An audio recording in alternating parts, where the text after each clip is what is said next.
All right. Uh,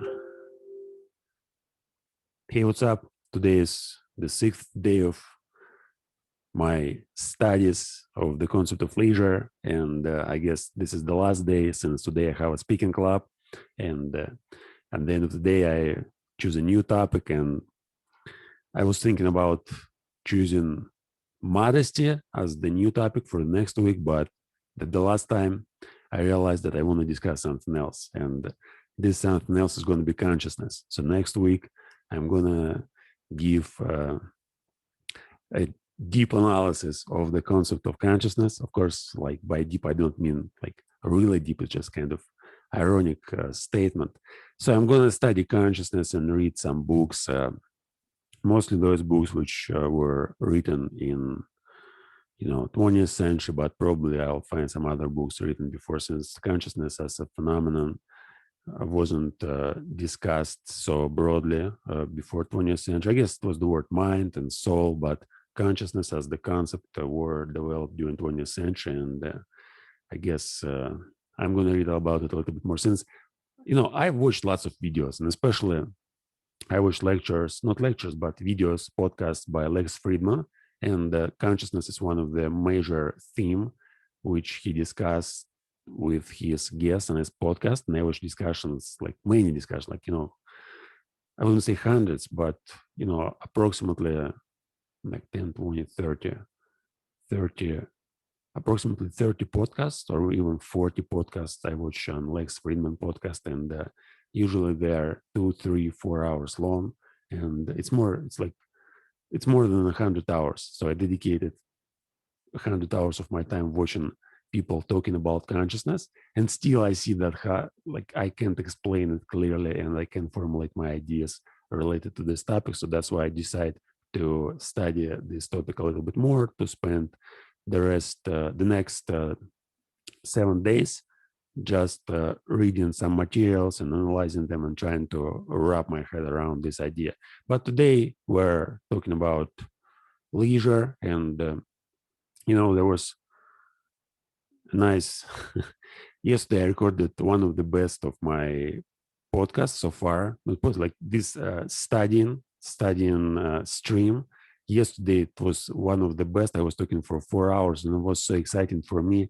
I felt lots of great emotions, but eventually I found out that the quality of the sound wasn't the best, since my settings crashed, and instead of recording myself using this microphone, I recorded it on a web camera microphone, which is which is terrible. And eventually the whole 4 hour episode turned out to be like completely, no, I can't listen it. And this is what I wanted to emphasize. So there's a huge difference between perceiving some information uh, with regards to the sound. So now, for example, if I want to watch something, like if I want to watch this 4 hour podcasts, or not podcast, but what the hell is that 4 hour studying stream, it would be impossible for me to watch it, like to watch the whole stream, since I feel some kind of annoyance all the time when I hear my voice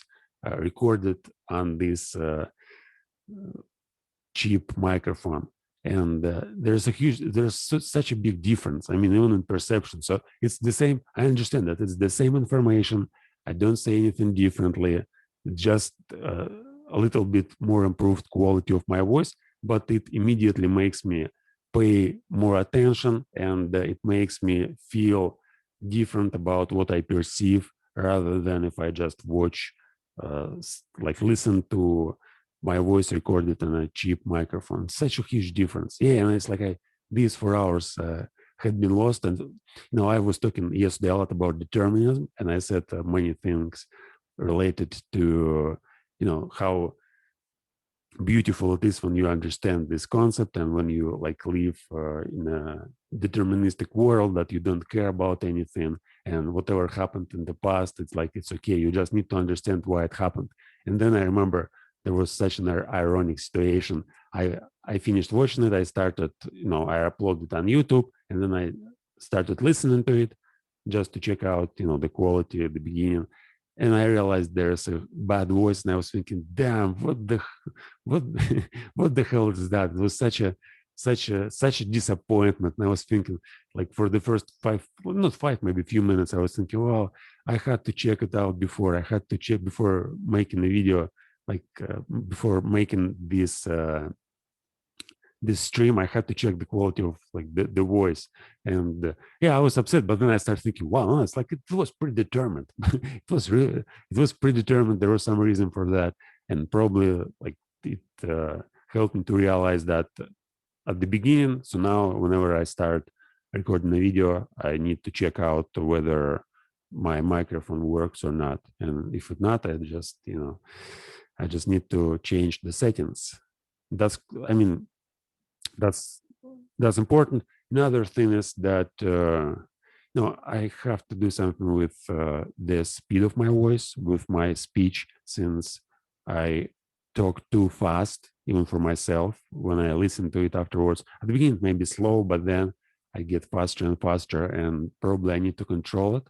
So there may be some kind of mindset, so that I have to keep in mind that I have to speak slower and maybe make some stresses at certain, sentences and words, whatever.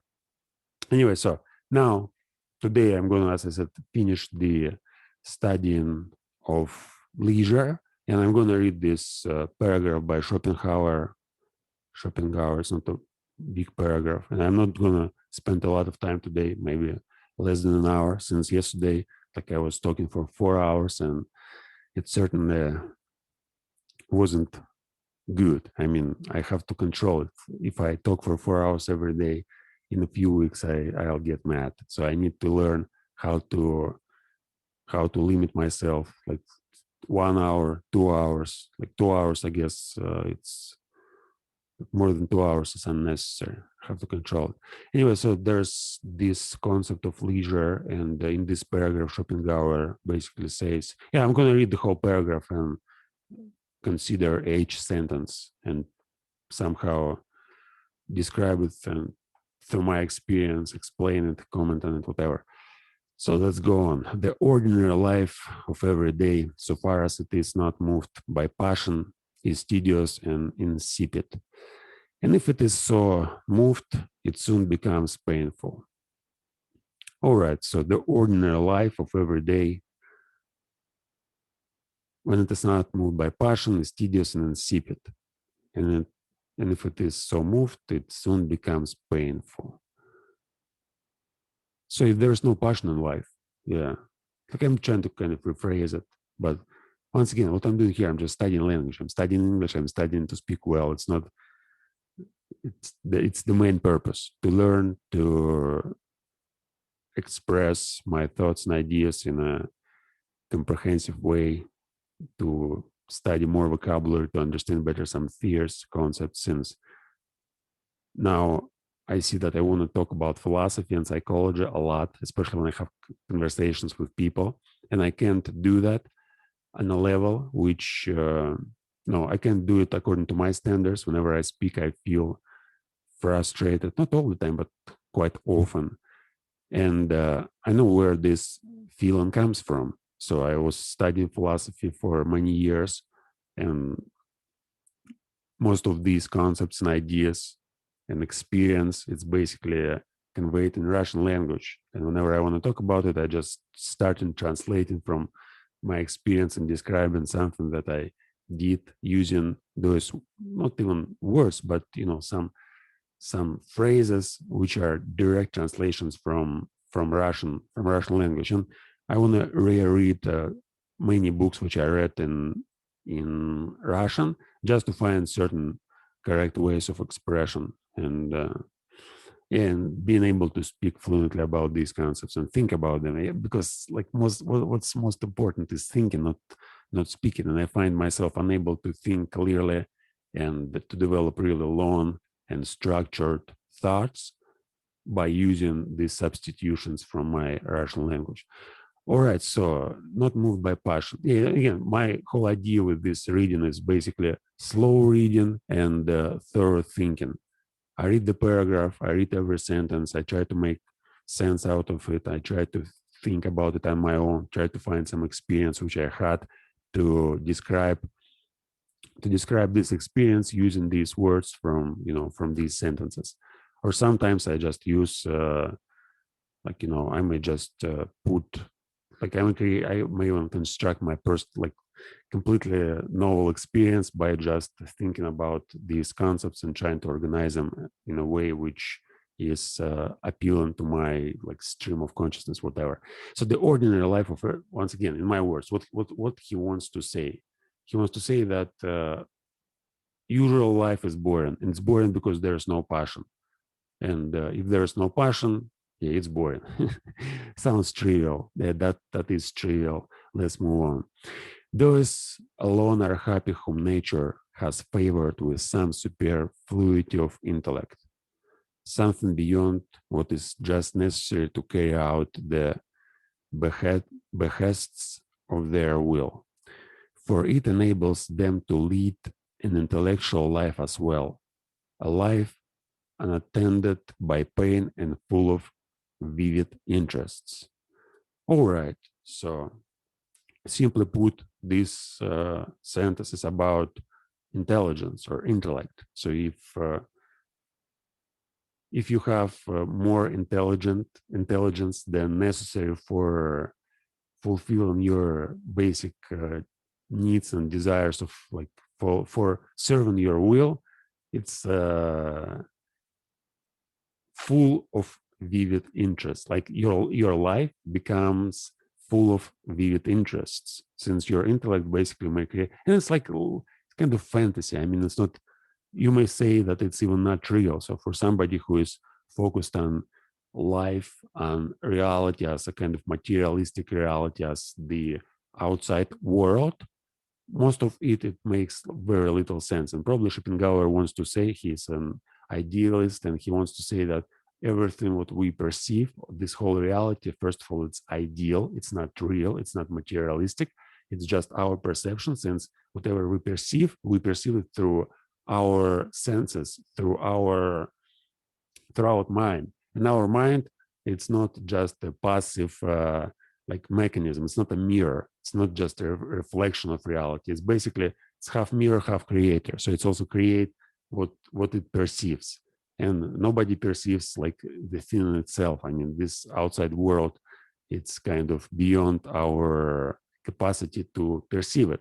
And what he wants to say is that there's intelligence. So if you have more intelligence, if you may live intellectual life, it may be unreal for anybody else. So what we call real, we basically may touch it, we may move it around some objects, and we may point them out, whatever. And what intellectual life, it's more about creating some meaning, creating some whatever, like something out of language. Basically, it's obviously it's consists of language. It may be also some kind of art. So you may just draw pictures, or you may create.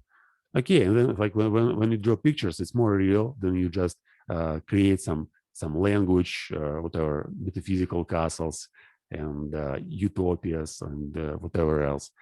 It's language is less real. Well, at least it seems for a kind of general point of view from common sense. So when you just live in fantasy, you just create some illusions, and you feed these illusions with your thoughts. And for you, you may perceive it as you do some great work, but for somebody who doesn't see it, who can't appreciate it, who can't perceive it, it makes very little sense, or it makes no sense. Whereas any object in so-called real world, like if you change the real world, if you transform the whatever is here, if you try to build some buildings, or if you try to build some technologies, and you create certain things which help us to not just survive, but to live in comfort, it's more real. Whereas for Schopenhauer, it's not real. For Schopenhauer, what's real, it's like this intellectual whole domain of whatever, infinity, curiosity, consciousness. And yeah, you may think about it this way. So you may consider like life, you may divide it in two parts and say like this outside world, with all its objects, it's one thing. And language and all like literature, arts, uh, I guess movies and everything you like kind of intellectual product, it's another dimension. And you may participate in this dimension as well as you may participate in dimension like moving things around. And for Schopenhauer, like when you just perceive, when you consume information, you don't create anything. You watch movies, you read books, you listen to some podcasts, but you don't create it on your own. It's like what is it?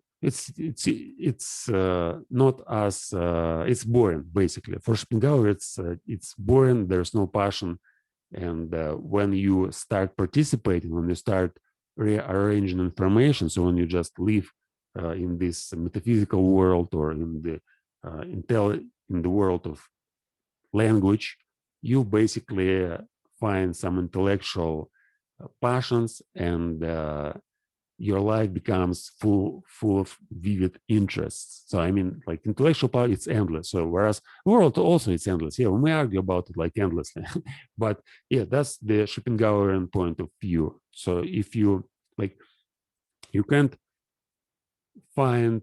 Well, you can actually.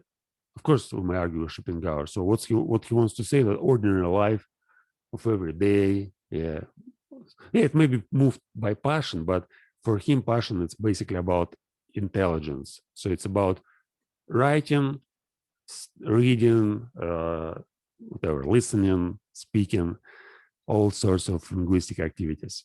And of course, there are lots of people who are passionate about like the reality of this outside world, like some people who try to change some our whatever structures, societies, who try to build, you know, cities, technologies, new things, and yeah, you may be passionate about them and feel no boredom. But we have to consider Schopenhauerian time. I mean, he lived like 200 years ago, and this book was written, I guess, is Essays on Living Wisdom, and it was written in 1840, 1840 something, 1846 or 1847. I don't remember exactly. But the whole, once again, it's like there was another time. And yeah, and also he talks about philosophy. I mean, for him, philosophy, like this language, it's more real than the real life.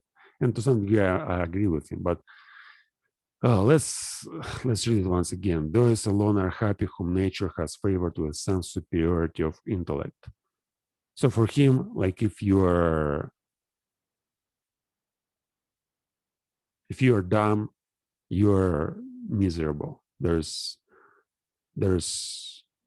like they are kind of synonymous. So if you're if you're dumb and stupid, you are miserable since you know nothing but your intellect is not involved in any sort of creative work. It's just a servant of your will, and your will it's unsatisfiable. You always want something else, and you always push your intellect as well unsatisfiable. But his idea is like it's kind of lower and higher dimensions. So in the dimension of will, it's a kind of lower dimension, and dimension of intelligence, it's a higher dimension. Something beyond what is just necessary to carry out the behests of their will. Behests. What is behests? I don't know. I guess it's something like desires or prospects. But anyway, for it enables them to lead an intellectual life as well as life unattained by pain and full of vivid interests. Yeah, and the problem, like intellectual life, it looks that there's no pain.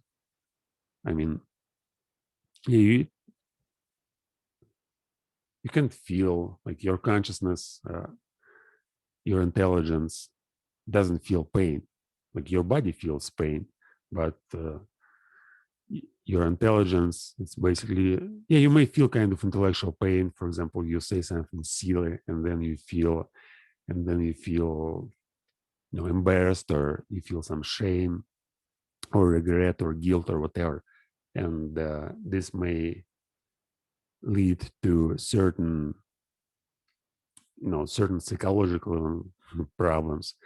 But I guess it's not what he wants to say. Like, his idea is more about, there's endless transformation in the intellectual world, and when you change one idea and focus on another idea, and it's like kind of a game with ideas. So you play with ideas all the time and you change them, and there's no need to feel pain. You basically experience kind of unlimited development, and your intellectual curiosity. It's like you don't need to suffer. That's the idea. So when you live in this world, like when you are governed by your will, and your will, well, you're always governed by your will, but Schopenhauer, again, he wants to divide them.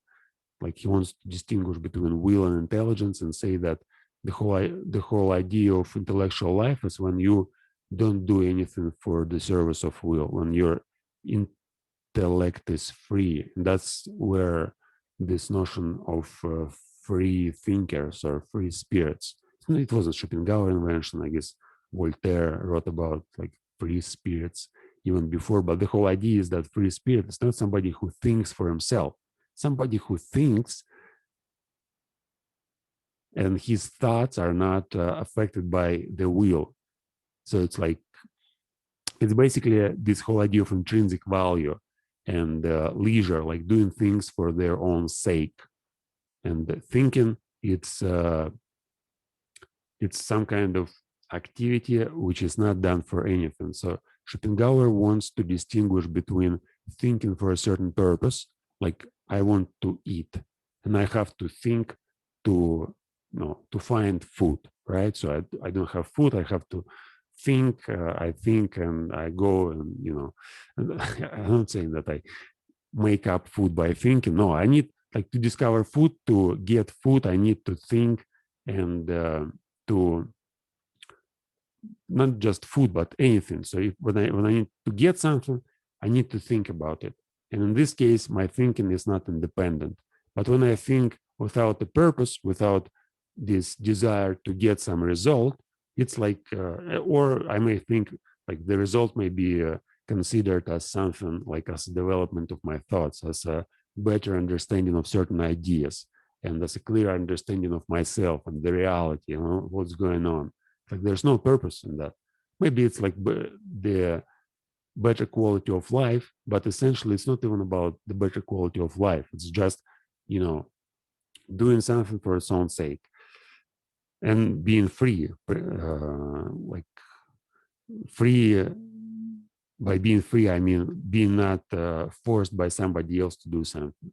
So when it comes from your, and it comes not from your will. See, it's so hard. I mean, it's like what I'm trying to say. It's very complicated, and I'm trying to put it in simple words and try to give some examples which may describe it. But when you go deeper, it's like the whole idea is that you, like a person, you like an individual, or like consciousness.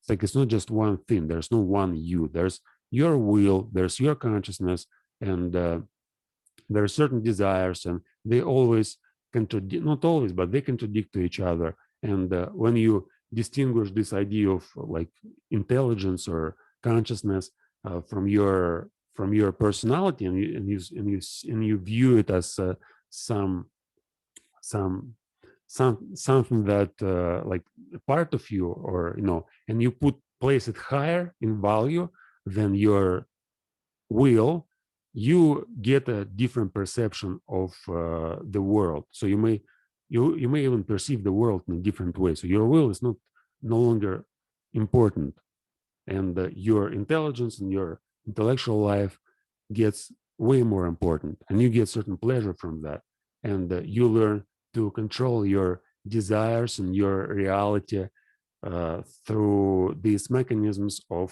self, like you learn basically to understand how these inner forces work, So you learn their dynamics, and then you kind of learn to control it. So you understand, for example, that there are certain actions which you do because you need to get something that is necessary for your life.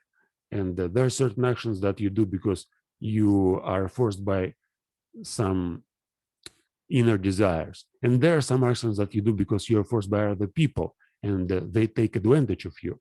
And you, like when you differentiate all these motives, you may find that intellectual motives, when they are not directed on any particular purpose, and when they are done for themselves, that's the source of pleasure, that's the source of happiness, according to Schopenhauer. And then you understand how it works. You understand that just by, and why is this the source of happiness? Because you just feel good when you do that. Like for now, for example, not necessarily now, but in many cases when I study language and when I study some ideas, when I read philosophical books, or when I try to write, I feel really amazing during the process. So, for example, I read the sentence, I see that I can understand it, I see that I can explain it in my, like in my own way, and it makes me feel happy, since like this understanding and this process just rewarding in itself. So it has no value. I don't do it because I need to tell somebody else about my actions, or because I need to give an account to somebody else, or because I need to bring this information. Yeah, partly I do it because I want to create like my speaking club, and I want, like, I have my speaking club, but I want to improve it. I want to make it like great, the greatest club ever. So for that, of course, I need to work on this information. So it's like social force. But basically, I do it not because somebody else tells me to do that, but because I see that I have these opportunities. I can read, I can understand things, and I can explain them easily. And I can organize like this communication process very well. And so for me, it's just, this activity itself, it's rewarding. And also I get rewards from, making this activity not just, not for myself, but engaging other people in the same activity. But the point, the motivation behind this process is basically like the development of intelligence. There's no purpose. I may apply it to a certain purpose. I may read a book, and then in a conversation or in my life, I may get some ideas from this book, and I may apply them uh, in my life. But I may not apply them. It's not important. What's really important is just to be able to understand. This understanding itself and the ability uh, to work with information is what Schopenhauer calls, leisure and superiority of intellect. All right, let's read further. Mere leisure, that is to say, intellect unoccupied in the service of the will, is not of itself sufficient. There must be a real superiority of power, set free from the service of the will and devoted to that of the intellect. For as Seneca says, otium sin literis moris estet vivi hominis sepultura. Illiterate leisure is a form of death, a living tomb. Okay, mere leisure is not of itself sufficient. There must be a real superfluity, not superior, superfluity of power, set free from the service of the will and devoted to that of the intellect. So he, like in Schopenhauerian main work, is The World as Will and Idea, or we may put it, the world as will and representation, but basically he divides the world as, the will and intelligence. And most of his works are focused on developing this idea of the intelligence freed from the service of will. And on one side he says that, there's only will, but the will in itself, like it Okay, no, I see that now I don't have sufficient vocabulary to explain it, and I don't even have sufficient understanding right now. I mean, if I start talking about it, I may be lost. I may be lost quickly. So let's just treat it once again and try to figure out mere leisure. Yeah, it's not sufficient. There must be real superfluity of power, set free from service of will and devoted to the intellect. Again, the idea here is that leisure, free time, is not sufficient for what? To what he want to say? He wants to say that reading is good, that and reading not for the sake of for its own sake, not for some purposes determined by will. But it's always like, he understands at the same time that it's like there's no actual difference between will and intelligence. And yeah, but he still tries to make sense, like intelligence or consciousness in itself. Like he tries to free it from the service of will. And by will, in this case, I guess he means once again, some materialistic pursuits, whereas intelligence, it's more about, just understanding and knowledge. All right. Wherein with the amount of the superfluity, there will be countless developments in this second life, the life of the mind.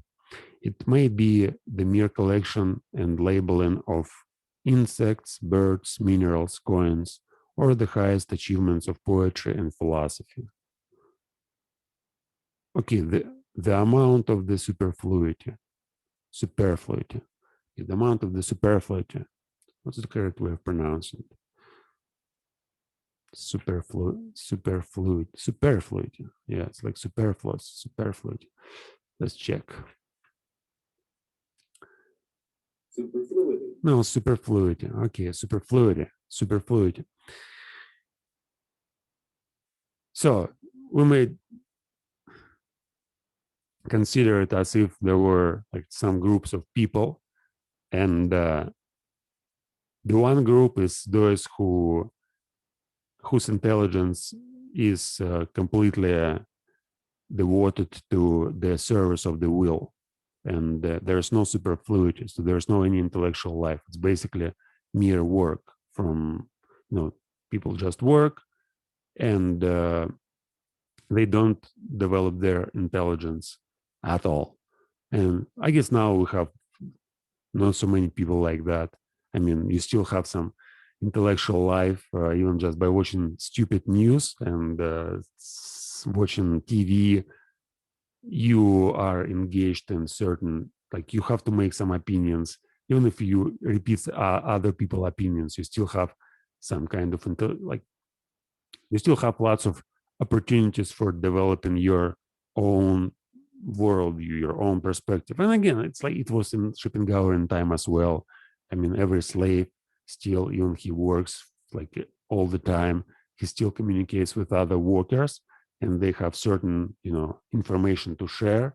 And this worker may, or serve, may create his own personal worldview, like where he thinks about certain things which he does, and even though they may be limited, but still, like it's always here. So if you're a healthy human being, you always have some ideas in your head, and they're organized in a certain way, and your intelligence basically works for developing. But yeah, he wants to say that for many people, or this is my interpretation of what he wants to say, for many people, like this intellectual life, everything what they think of, and everything they try to imagine, and all their imagination, attention, memory, it's organized. It may be organized around the will, so it may be centered on fulfilling certain desires, or it may be centered on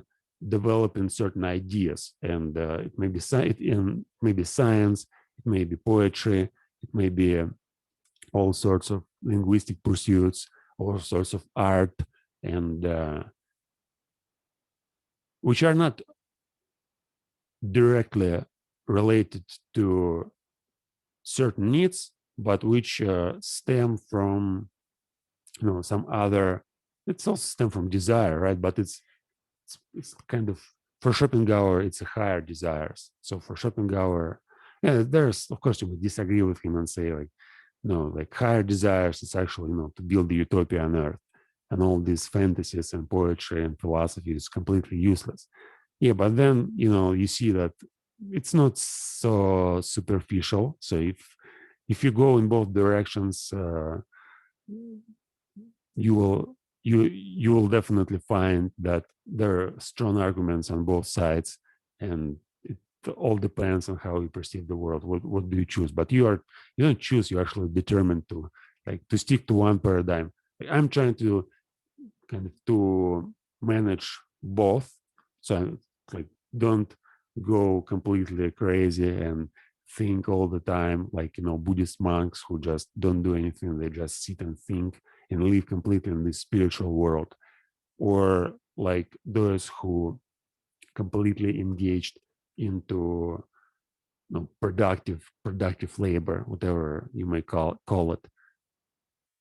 So there's some balance. But for Schopenhauer, well, and of course in his time there's definitely uh, like most people were working and doing like the beginning of industrialization. It was very hard to find leisure to think and to do something which wasn't related to some utilitarian purposes. So if you live in a society, you will be forced to do certain things. You can't just say, I'm going to do things on my own. I'm going to study philosophy. Well, you may say that, but the problem is like one person out of 100 may say that and maybe and may succeed, or one person out of 1,000 or out of 10,000. And now it seems that the conditions improved, and there's no need for everybody to work all day long. We may do whatever we like. Not all of us, of course, but for a philosopher, you certainly, if you want to be a philosopher, you have clearly understand that there's like philosophy is not about you dream that you are going to be like, it's not about making money. It's not about achieving some status. It's about understanding yourself, reality, what's going on. And you may be the greatest philosopher, but in the view of other people, you may be like the last man. I mean, you may be nobody, like literally. All right.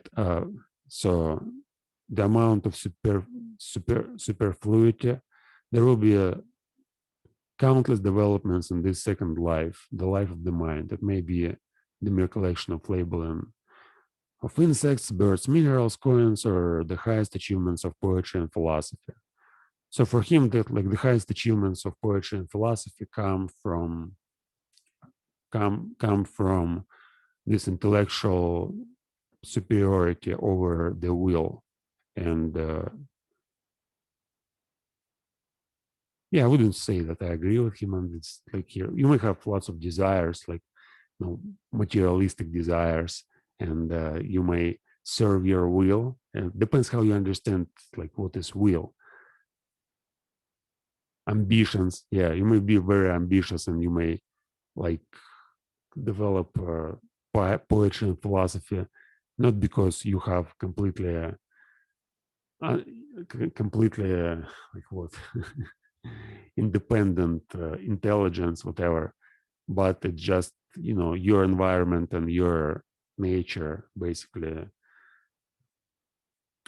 are organized in a way which makes you think more, create more stuff. And it's not your motivation isn't just your intelligence and superiority of intelligence. It's more it's maybe just you may be let's say there's only one way to get food. Let's talk about like primitive desires. So you need to get food, and there's only one way to get food for you to write great philosophical works. Yeah, but for Schopenhauer, yes, exactly, it's not the case. So if you can do philosophy for money. That's his superstition, I guess. So he believes that if you do philosophy or poetry for something, there's no way for you to succeed. And by succeeding, I mean like achieving the highest possible levels. So, for example, in Schopenhauerian time, there are few people who succeeded in poetry, like Heine, Goethe. Yeah, I don't think that he even counted Heine, but Goethe certainly he counted. Who else was there? German poets. I don't know, Schiller, but Schiller wasn't a poet. Anyway, the whole idea, Schopenhauer, it's like if you do it for something else, he doesn't believe that you may achieve anything and he doesn't believe that you may be happy if you do philosophy and poetry for any other purposes than doing philosophy and poetry, just being a great philosopher and having a superiority of intelligence over will.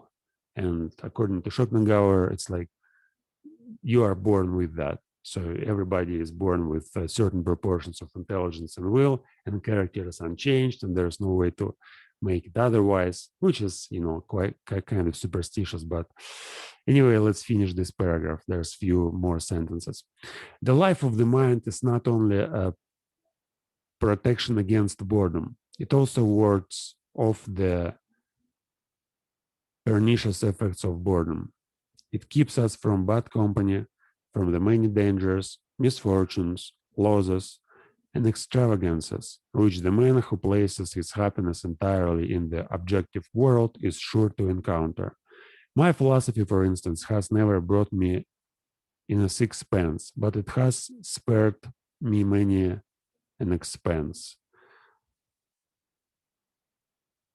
All right, so the happiness, like what he want to say that when we think about happiness, right?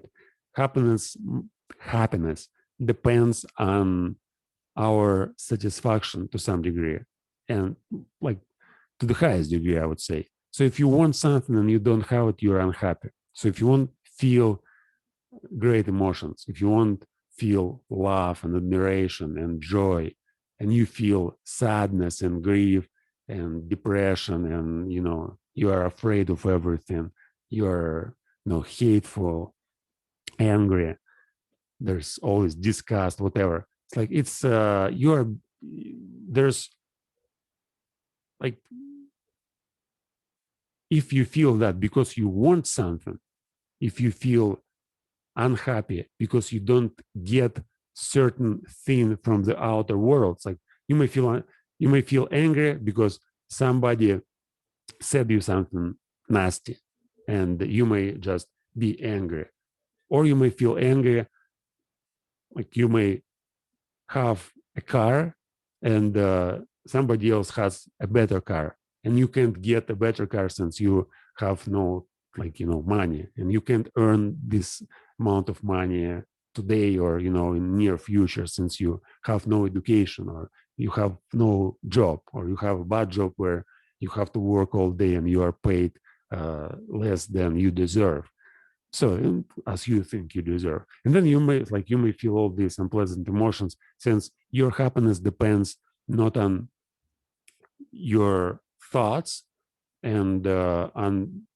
like some intrinsic whatever perception of reality. Your happiness depends on other things. So if you place your happiness on things and you think that I have to have this to be happy, or I have to feel that way to be happy, it makes you unhappy, and it creates this state of insatisfaction. But when you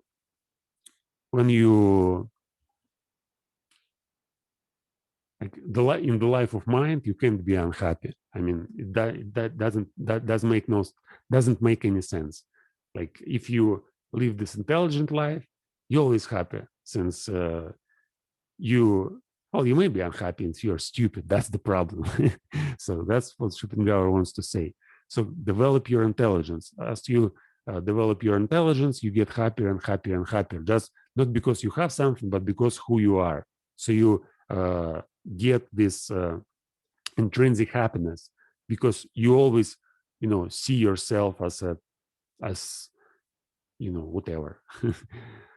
uh, what do I want to say? Yeah, it's so hard. I mean, damn it, I can't speak at all today. Yeah, it was like, as I said, yesterday I recorded the 4-hour video, and there was a bad quality of voice, and basically these 4 hours were lost, since, like, for me, I have no patience to listen to what I said, listening to this voice, like my own voice with this bad quality. And today I see, yeah, this is an irony again. I I fixed the mic, but whatever I say today doesn't sound so good. And yeah, I guess I'm already like intellectually exhausted, and I need to make some pause. All right, let's sum up this whole paragraph and finish here. So the whole idea again: intellectual superiority over the will, or the superiority of intelligence over the will. The happiness is in intelligence and leisure. Basically, you have to get more leisure to develop your intelligence, since leisure is like it's the only thing which helps you to develop your intelligence. And leisure, it's exactly what you do for its own sake.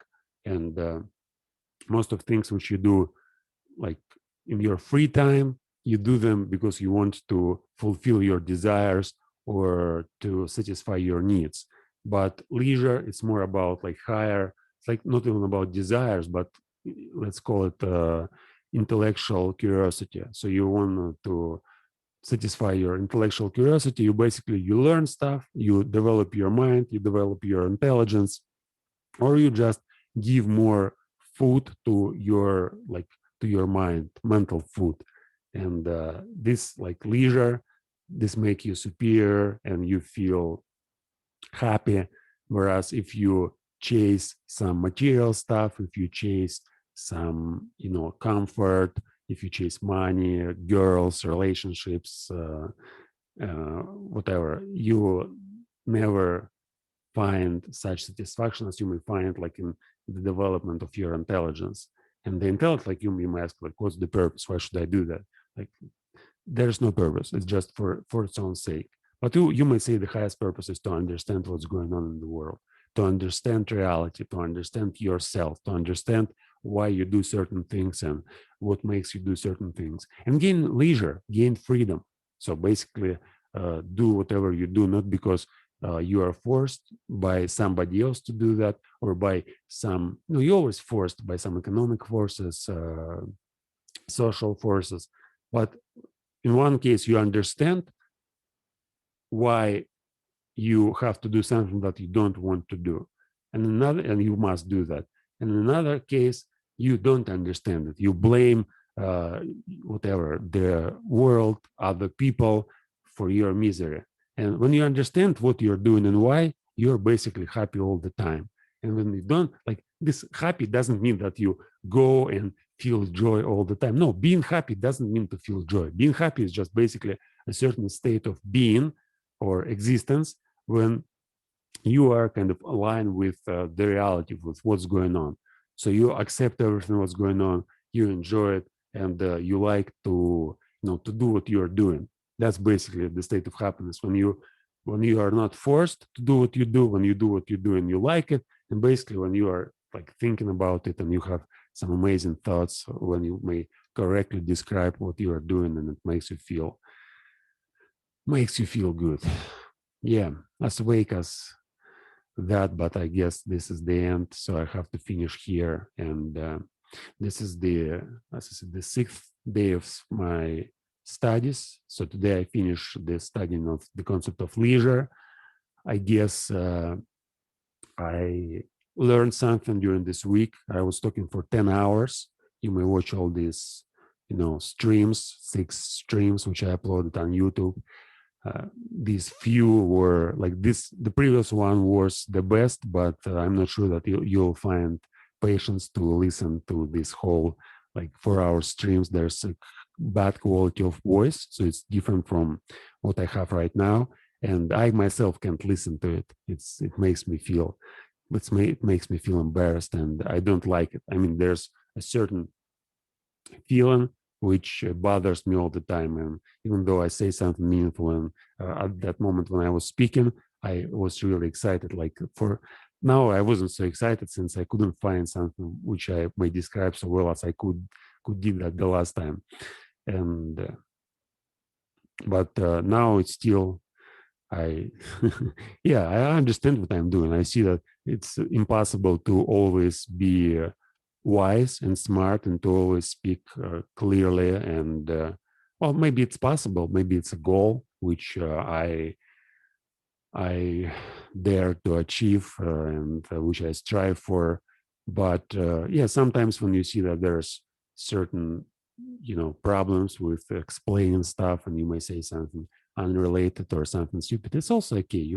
When you understand that like this happens because maybe some exhaustion, or maybe you're not as smart as you think you were, or maybe you need more information. This whole process of studying, it's mostly about like learning to understand and learning to describe what you're doing. And if you can do that, it's also like there's an opportunity for learning. It's always there. So you start talking, you speak for an hour, you see that you're make mistakes, or that you can't explain something, like you have certain experience, you want to put it in words, but as soon as you put it in words, you see that it's not the real experience. So you see that there's some, it's not lie, but it's not exactly what you experience. It's something different, and it may be worse. And you may, especially when you have a great experience, like great emotions, great ideas, you enjoy something, and then you start describing it, and you see that especially when you communicate with other people, you start talking about it, and you see that they understand what you say, but what you say doesn't make them feel what you felt at that moment when you had this certain experience. And yeah, and that makes it so it's like you may think, oh, how can I describe it better, how I describe it in almost in the same way as I experienced that. And it's like this intellectual pursuit, I mean, this studying philosophy and psychology and language, it's also about learning how to describe things in the same way as they appear, as they exist, as they are perceived by you. But this, like, it's learning how to make sense and of what's going on. And it's not about language. It's not about memorizing certain words or learning like huge vocabulary. It's more about your understanding what you're doing, why you're doing that.